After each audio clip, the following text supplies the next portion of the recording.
Hello friends, welcome back to our channel. আজ আমি তোমাদের সঙ্গে যে রেসিপিটি শেয়ার করব সেটা হলো বেগুন ভর্তার। তো চলো দেখে নেওয়া যায় কীভাবে আমি এটি তৈরি করছি। তো আমি এখানে নিয়ে নিয়েছি একটা বড় বেগুন। বেগুনের মুখের দিকটা কিছুটা কেটে বাদ দিয়ে মাঝ বরাবর ঠিক এইভাবে আমি কেটে নিচ্ছি।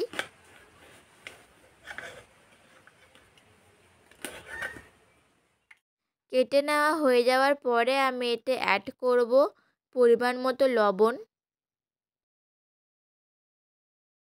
লবণ দেওয়া হয়ে যাওয়ার পরেই এটিকে আমি ভালো করে মাখিয়ে নেব বেগুনের গায়ে।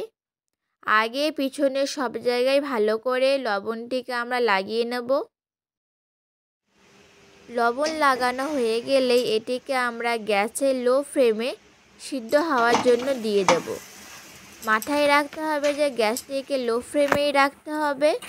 লো ফ্লেমে এটা আস্তে আস্তে সিদ্ধ হবে। এতে দিয়ে দিলাম একটা গোটা টমেটো।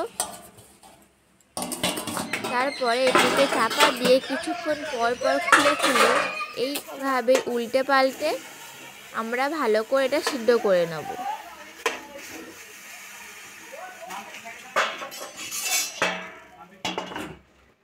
দেখো এটি এবার সিদ্ধ হয়ে গিয়েছে। এটা আমরা এবার নামিয়ে নিচ্ছি।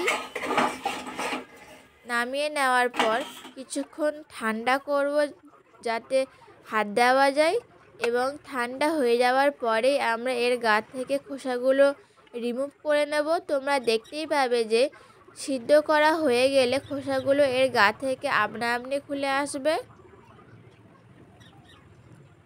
তোমরা একবার হলেও ঘরে এটা ট্রাই করে জানিও যে কেমন হয়েছে। এটা এত অল্প সময় অল্প ইনগ্রিডিয়েন্টস আর এত সুস্বাদু খেতে হয়, তোমাদেরকে বলে বোঝানো যাবে না।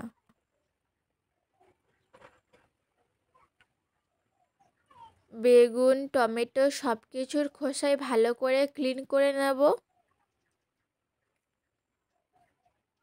সব কিছু ভালো করে ক্লিন করা হয়ে গেলেই ফার্স্টে আমি বেগুনটা ভালো করে মাখিয়ে নিচ্ছি।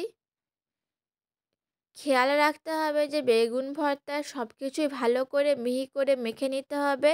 তো ফার্স্টে আমি এখানে বেগুনটা মেখে নিচ্ছি। এরপরে আমি এটা দিয়ে দিলাম আগে থেকে সিদ্ধ করে রাখা একটা গোটা আলু। বেগুন, আলু আর টমেটো খুবই ভালোভাবে আমরা মাখিয়ে নেব। একদম মিহি করে মাখতে হবে। দেখো আমার এখানে মাখা হয়ে গিয়েছে। তাই এরপরে আমি এতে অ্যাড করব পরিমাণ মতো লবণ, কুচনো পেঁয়াজ,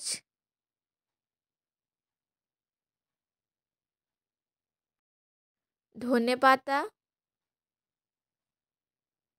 এবং পরিমাণ মতো লঙ্কা। যে যার স্বাদ অনুযায়ী এখানে লঙ্কা অ্যাড করতে পারে। এবং তারপরে এতে আমরা অ্যাড করব সরিষার তেল।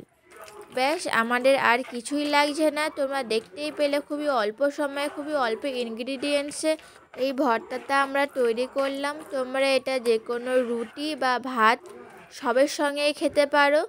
কমেন্ট করে জানাবে যে তোমাদের এটা ট্রাই করে কেমন লাগলো।